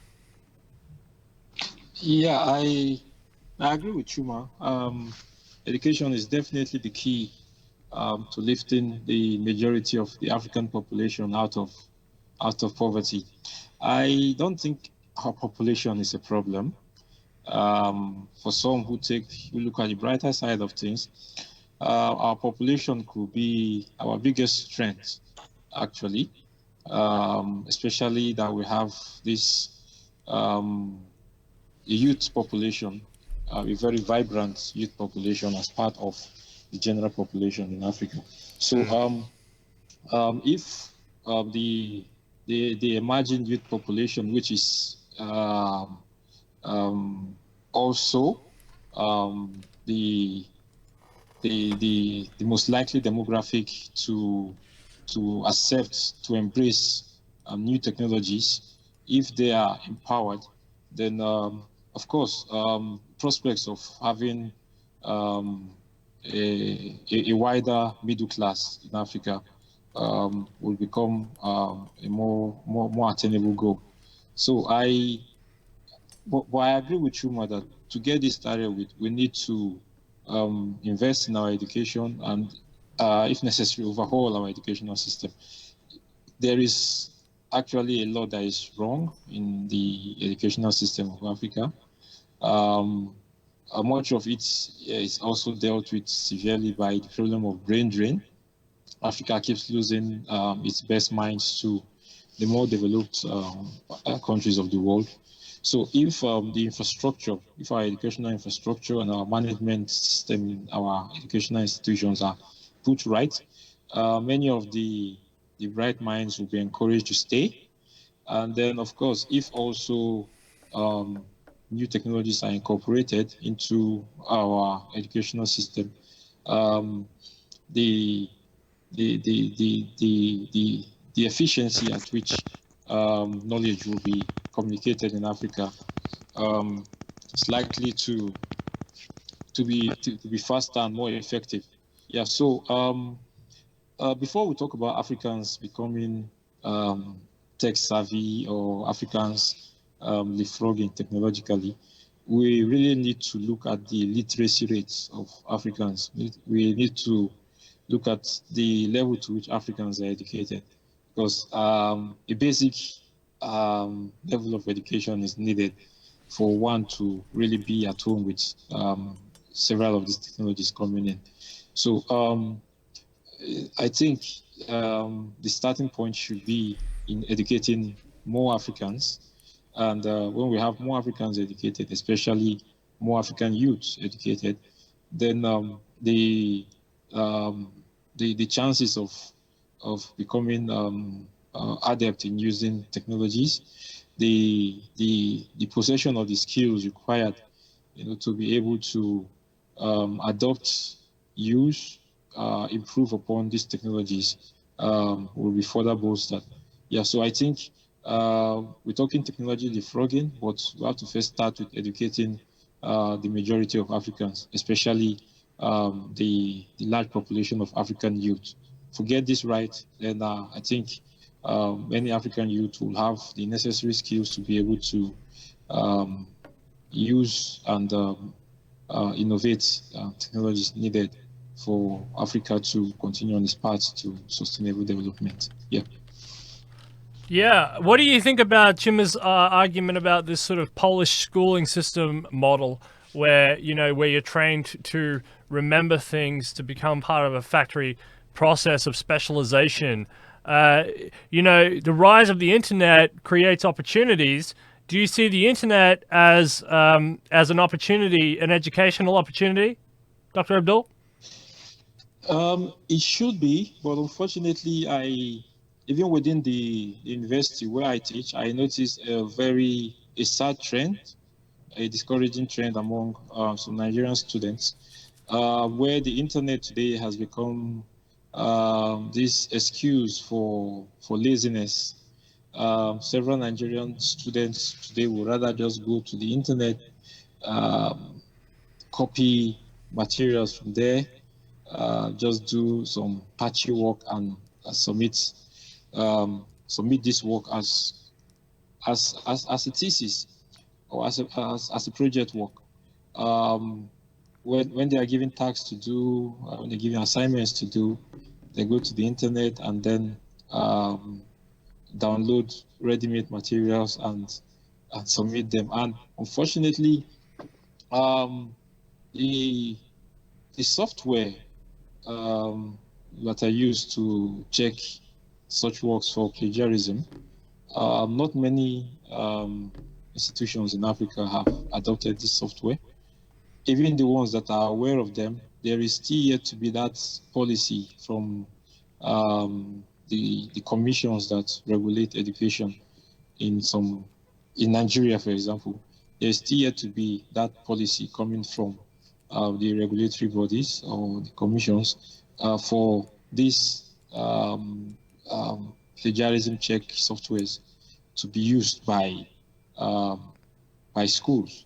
So yeah, we have this problem today where rather than the internet being this open field for research, some Nigerian students have rather turned it into something that excuses their laziness, and where we could use technology in the form of plagiarism check to sort this out, that also is still suffering as a matter of the lack of policy backing up that measure. So we have some of these peculiar challenges here in Africa where education that should have been facilitated by technology is rather being hampered by technology or by the lack of policy to use technology in enhancing education.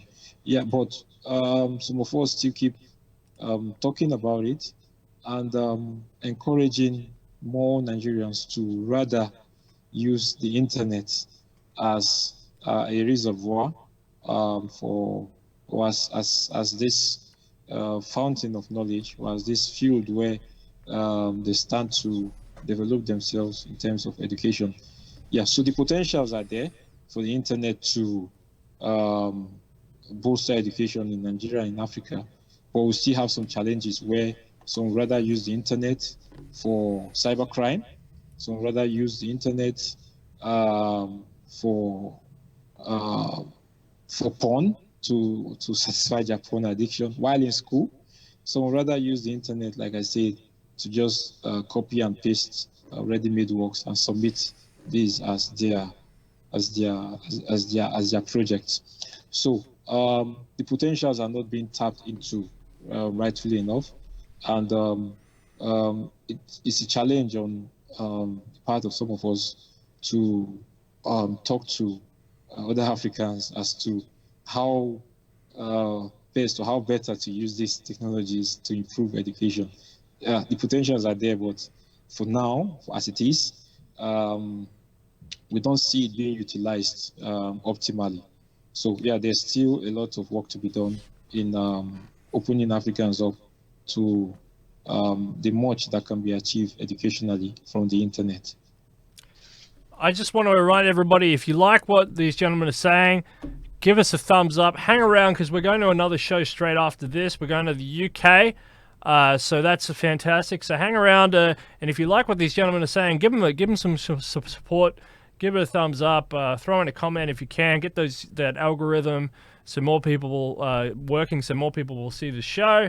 Give Dr. Abdul and Niklaas and Benzion 2020 a hand if you could do that. Appreciate that, and hang around because we're going to go to a new show over in the UK straight after this. But Niklaas, what do you say to the internet idea? Do you see the internet as a paradigm shift, a watershed moment in African education, or do you see some holes with academic forgery and pornography addiction and time wasting, etc., as a bit of a hinder, and fraud as a bit of a hinder to the educational paradigm that it's supposed to be? Yes, with the internet and education, it's definitely a double-edged sword, so to speak. Especially when we're living in this age of the distracted generation now. A lot of as someone who is a student, many of the times what you notice is that obviously during studies, many students often get distracted by, there's a lot of noise that comes from the internet, social media, when it comes to Facebook, Instagram, Twitter, and YouTube and all these things. It creates a lot of distractions as well, and also in Dr. Abdul mentioned, plagiarism is also a huge issue where many students will just look up at something and just copy and paste it on when writing, for example, a thesis or an essay.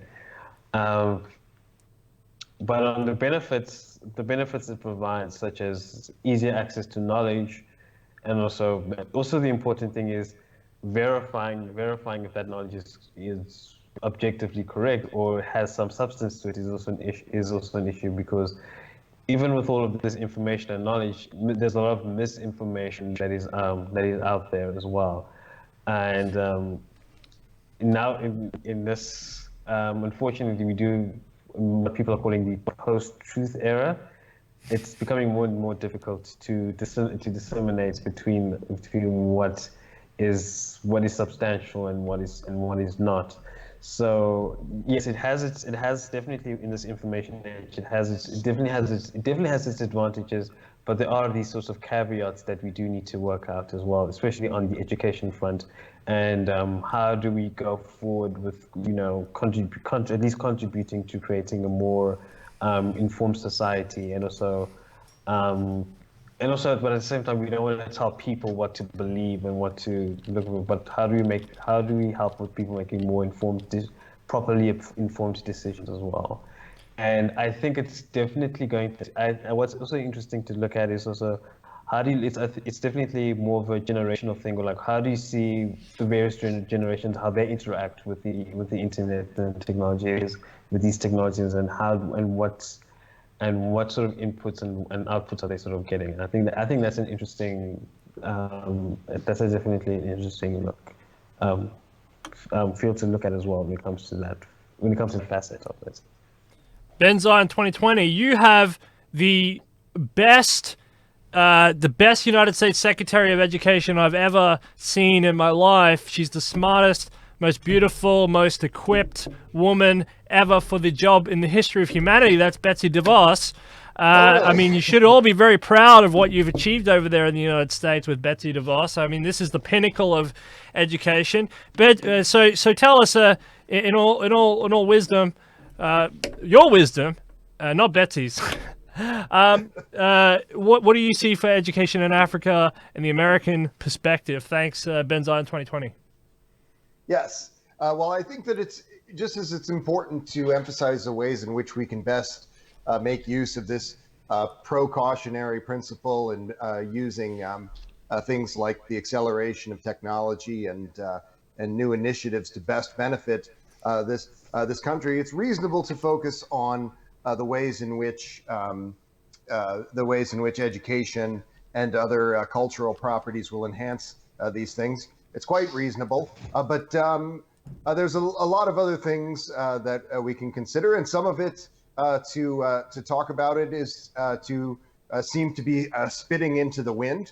Now, for example, it was only just a few years ago that a head of state in North Africa named Muammar Gaddafi was very interested in changing the form of the African Union, and particularly its a new set of economic policies, including a gold-backed Pan-African currency, my probably least favorite part of this set of initiatives.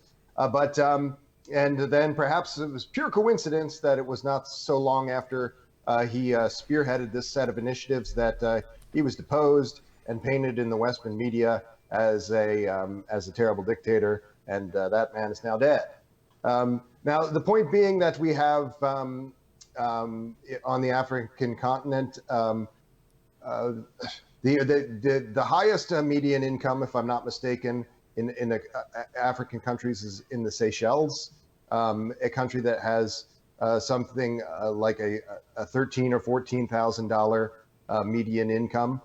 And there's a 20-fold difference across the continent in between some countries and others as to this standard of living, and that's not solely owing to the fact that there's slight variations in the level of universal literacy or some concern about people watching porn or not watching porn.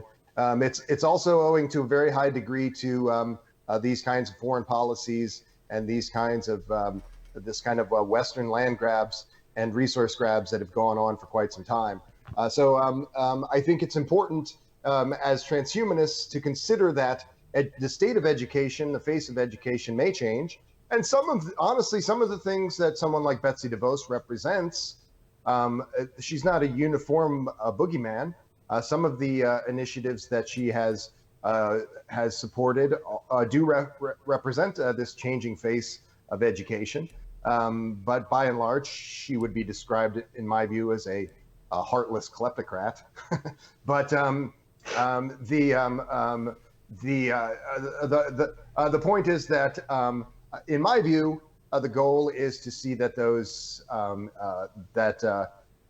capita income, pricing parity wise, and so forth, is elevated, and much of that is to do with international relations and initiatives of that kind. And it's also true that no one at this panel, it's not entirely within our power to have a great deal of influence in some of those things. And so perhaps it is better to be thinking in terms of the kinds of initiatives that we can influence. But I think we run the risk of sounding like many of the transhumanists in the United States Transhumanist Party, who are unwilling to criticize these kind of failings on a geopolitical scale, and focus on the drop in the bucket instead.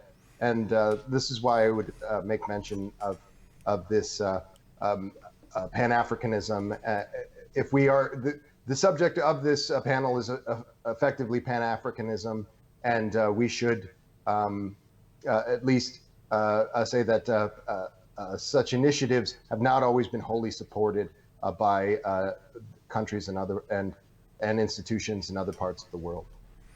Well, thank you very much, and I think that's we've got to go, don't we, Ben? Do we have to go now? Whenever you're prepared to wrap up. Yeah. Boy, hello. Yes. Hello, Dr. Abdul. What can I do for you? Yeah. Okay, Det Nation calling in. Our topic is technology leapfrogging and transhumanism in Africa. So I think we should, in the bid to wrap up, try and draw some of the connections we're going to wrap up. Leapfrogging and transhumanism in Nigeria, in Africa. I mean, we've talked on some basic issues, but I don't think we've really hit it as to how this leapfrogging will really benefit the spread of transhumanism in Africa. All right, hit us with it, Dr. Abdul. What do you see as how will leapfrogging, how will the adoption of all these new technologies and the integration of this infrastructure benefit transhumanism in Africa, benefit the post-human, the advance towards the post-human world? All right. When I go about talking to Nigerians, for example, about transhumanism, several of them point to the reality on ground. And the reality on ground is, for large parts of Africa, there's still this evident technological backwardness, especially relative to the more advanced countries of the West, or the OECD countries. And as such, one is met with questions as when will Nigeria or these other African countries catch up with the high-tech train that is required for transhumanism to become a reality, because going by the reality on ground and going by the pace at which technologies are developing in much of Africa, it seems like many centuries away, many centuries to go before several African countries can catch up with the more advanced countries of the world, and maybe conceive of the idea of transhumanism. So for some of us, the best way out is for Africa to take this hop, step and leap approach. We have to really seriously bypass several intermediate stages and look for the most radical means of catching up with the rest of the world. And that is where technology leapfrogging, that is where absorptive capacity comes to play. That is where we really need to look inwards, come up with policies, and start really working on our level of indigenous innovation to leapfrog several hundreds of years of technological progression by some other societies. We can't afford to follow that pattern anymore. We simply need to leapfrog, and if we can do that, then talk of transhumanism in Africa will become more realistic, because as it is now, several Africans view transhumanism as something either unrealistic or something still far into the future, right? But then when we, by virtue of leapfrogging and adopting technologies for our basic problems like agriculture, security, poverty reduction, finance, and education. When we do that, when we adopt this emerging and futuristic technologies to solve some of these basic problems, then I think Africans will come to appreciate more these new technologies, and it will become a more relatable idea when we talk to them about transhumanism, because already the technologies that are the preconditions for transhumanism are being realized here in Africa. With those on ground, then talk of transhumanism will become a more convenient discourse here in Africa. But going by the slow pace of our technological progress, it's a challenge, a difficulty I face talking to people about transhumanism, because having electrical supply for 24 hours a day is still something of a pipe dream to many Nigerians, okay, in the country where I live. And as such, when you tell them about some of these things, they're like, it sounds like pure fiction to them. So my own argument is for transhumanism in Africa to really take hold, this technological leapfrogging needs to happen, and we really need to come into 21st century technology here in Africa.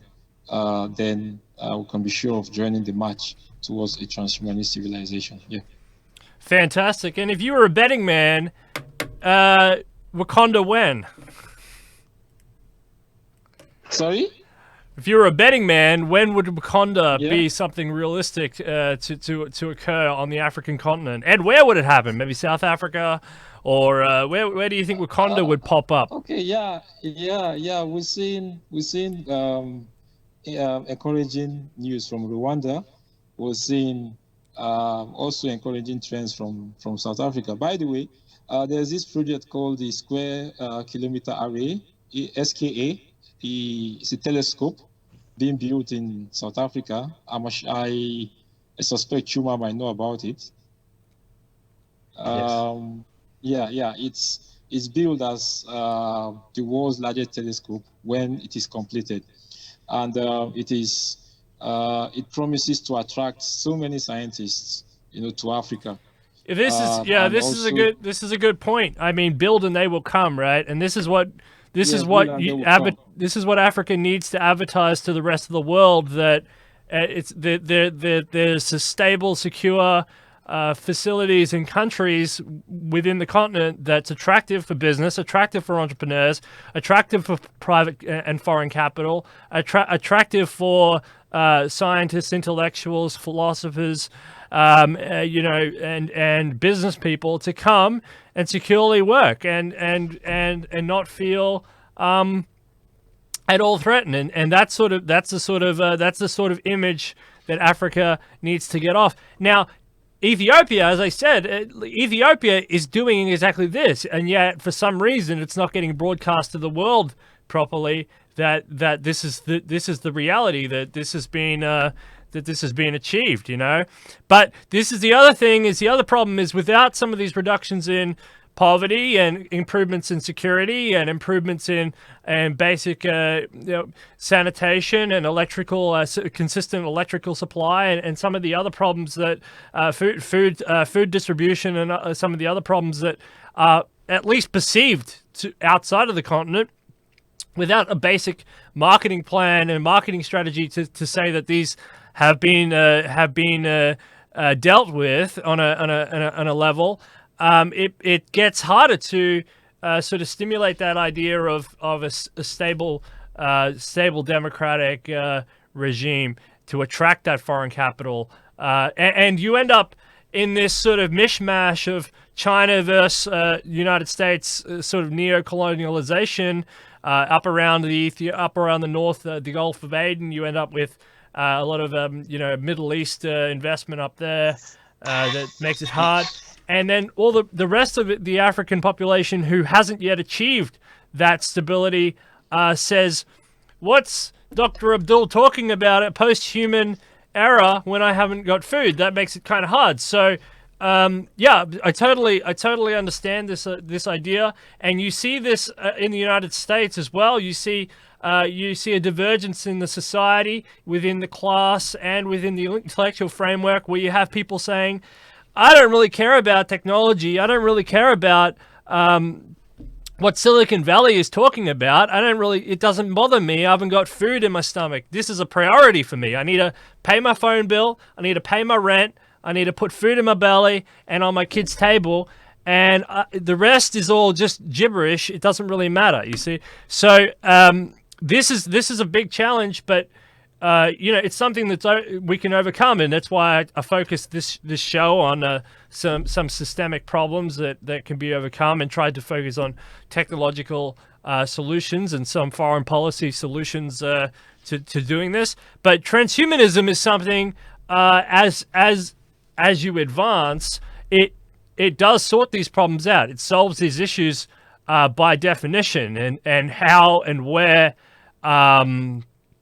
that innovation takes place is important, and it's important for research and R&D development, especially in somewhere like the United States, China, Japan, South Korea, Taiwan, anywhere in the European Union, especially Germany, especially Finland, especially Sweden and Norway, somewhat arguably Russia, some of these countries.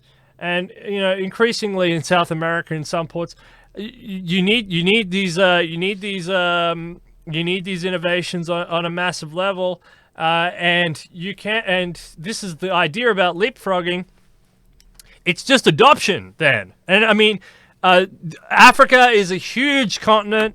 Lots of resources, lots and lots and lots and lots of resources. You need to capitalize on those resources, whether it be coal, iron ore, aluminium.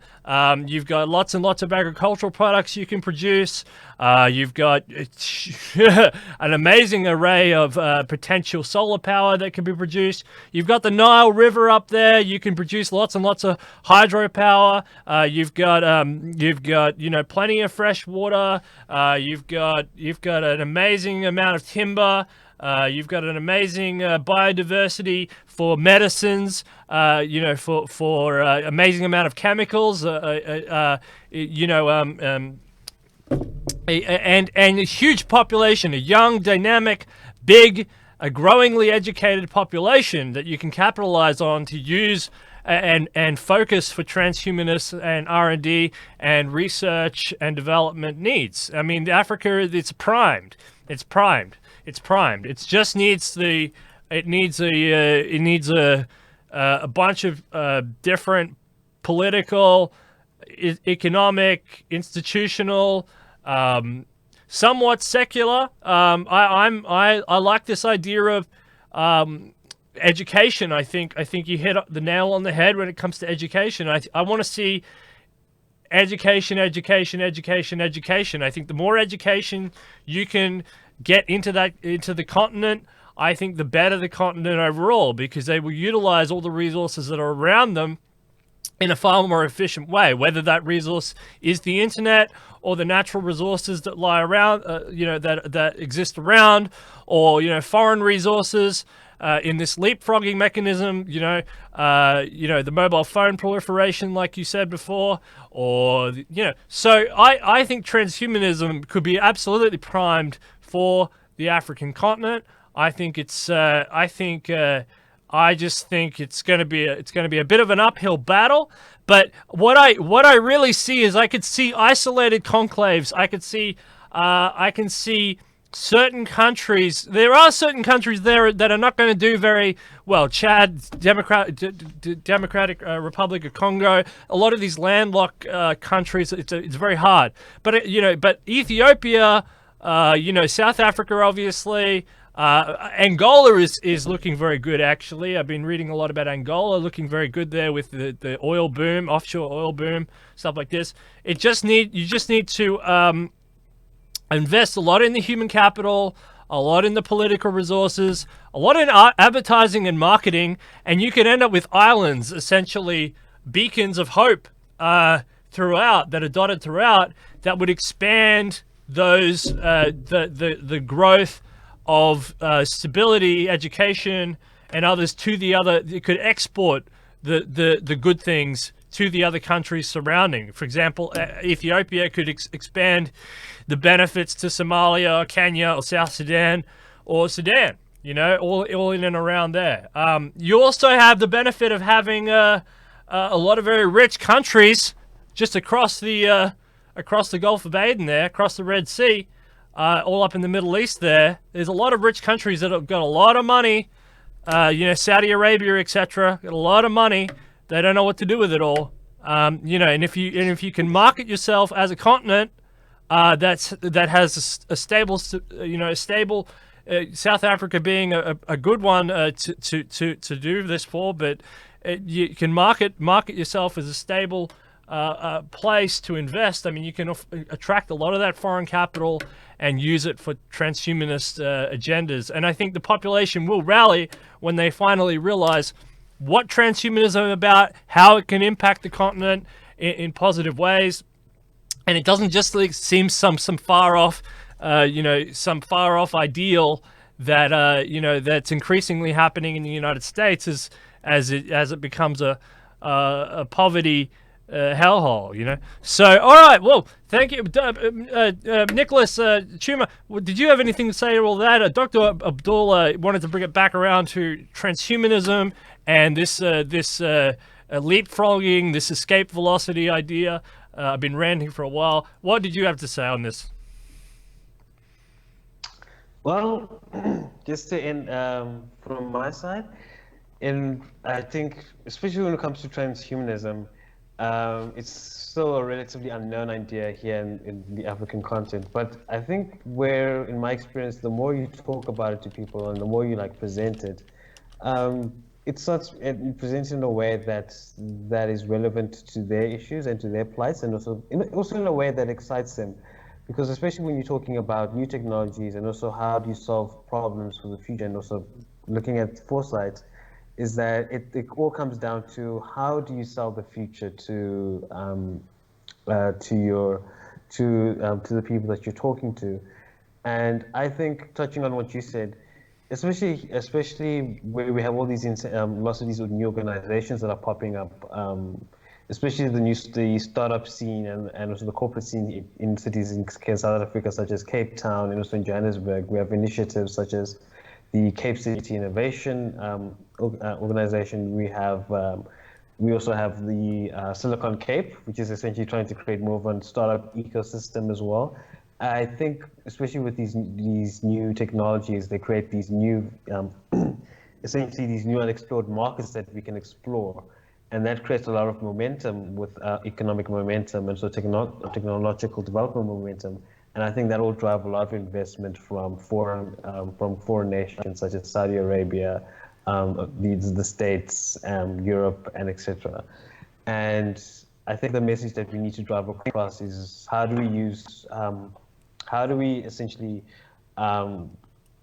enlighten people about certain issues, about transhumanism and what's it all about, and what does it mean to improve the human condition, both on a health and a biological level, but also on your own well-being, on the well-being end, and also your self-esteem side of things as well, where it becomes more of that goes more into the socioeconomics and the social aspect of society as well. And I think those are very much enlightened. And there's essentially very old principles. They're not new principles. They're essentially based on the Enlightenment values and very humanist value, but more with a technological age and more of a futurist spin on them. But I think someone like Ms. Nam said it best. where when it comes to transhumanism, we're all transhuman. With the way we are mostly defined by our tools. And for example, I always repeat this where everyone has a device that neurologically enhances them, which is your cell phone or your smart device, or any sort of device that you use to connect to the internet.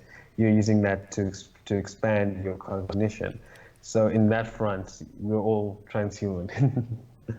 Wow, So fantastic. that's Dr. Abdul, I just wanna give you a quick chance to respond if you wanted to say anything to any of that, because you did bring it up, and I thank you for bringing it back around. Did you have anything else to say? We are all transhuman. We all use clothes. We all use the internet. We all use. You've got eyeglasses on. Yeah. Yeah, but let's not forget that there is still this majority of Africans who are digitally unplugged. Okay, who we're moving towards a world now where, let's say, a new kind of division of humanity will be between those who are digitally plugged or connected and those who are digitally not connected. And in as much as we've been talking on the positive side, I still move around some areas here in Nigeria where there are still many people who have not been touched by much of these modern technologies. So there's still much work to be done in bringing more Africans on board, in connecting more Africans and plugging them into the trend of technology and digitization. So we can say we're all transhumans, yeah, but there are still some people that I know around me who are still cut off, who are not plugged in. And so my own argument is there much of what transhumanism should be after, which is also the goal of techno-progressivism, is making these technologies more widely accessible and more widely distributed among people. So let's not rest on our oars and think we are all transhumans. There are still many people out there who haven't gotten these technologies, and it's our duty to have it reach them, to have it widely accessible and widely distributed among these people. So, and this applies to many Africans. There are still many Africans who are, like I said, disconnected, and they shouldn't be left out. So, from those in the more developed countries, from those in advanced countries, for Ben Zion, as part of his foreign policy, concern should be given to transferring more of these technologies to Africa, for it to get to more of the populations of Africa, for us to adopt, and then over time create indigenous versions of them. Yeah, so there are still people out there who need to be brought on board before we can truly claim that we are all transhumanists, and many of them are right here in Africa. Yeah, Ben Zion, are you busy scrolling down notes there, and then just end up with that, and we'll run to the next show. Thank you so much. Yes, I think that this goal of reducing human want and misery is the utmost goal of transhumanists, and I'm honored to be a part of this conversation of describing the ways that the best approaches to this. Since the advent of the networked era of sometime around 1990. There has been a substantial increase in the GDP of the African continent, about a five-fold increase, and commensurate reductions in the lack of access to potable water and food. This is an incredible set of accomplishments for humanity, in my view. And it's an incredible, the world GDP has grown by about fourfold or a little bit more. The United States has not seen a commensurate improvement in our quality of life perhaps because there was maybe not as much room for growth, but also because of poor policy initiatives and bad approaches to public health. We stand now 9 days away from the decade of the 2020s, where I think that we will see changes, at least on the scale of the kinds that we've seen since the advent of the networked world. And so you asked a question about Wakanda, suggesting a utopian a way of thinking about the African continent. And I do believe, if I can offer my 2 cents, that we will see many effects of this kind in the next decade. I think that we will see the end of some of the kinds of privation that we've described here in this coming decade. And I am extremely hopeful also for the prospects of universal longevity, escape velocity, and other powerful accelerationist effects in those times. And I thank the panelists for their wisdom and insights into these emerging technologies. And again, I am honored to have been here today. I also want to say to the folks listening, please go to transhumanist-party.org/membership, sign up. And also please go to benzion2020.com and see what is on the horizon for us. You can also always feel free to email me at benzion2020@gmail.com and continue the conversation via email. And thank you, folks, for inviting me to participate in this discussion. Well, gentlemen, thank you very much. Chuma, Niklaas, Dr. Abdul, Benzion 2020, thank you all for coming here. And we've had a really good conversation about the continent of Africa, this sort of pan-African transhumanist idea. And yes, I believe that that 2020 is shaping up to be a great year for global development and innovation, and I think Africa will be at the center of that. Thank you very much, gentlemen. That's it. That's another show. If you're watching us, thank you so much, and come over to the next show. We're going straight over to the UK to talk about UK transhumanist related stuff. Gentlemen, it's been an absolute pleasure. That's Det Nation, where we're busy putting death out of business. You've been an excellent guest. Thank you very much. Thanks for having me. Thank you very much for having us. It was a pleasure. It was a pleasure talking to all of you as well. Yeah, pleasure here too. Thank you.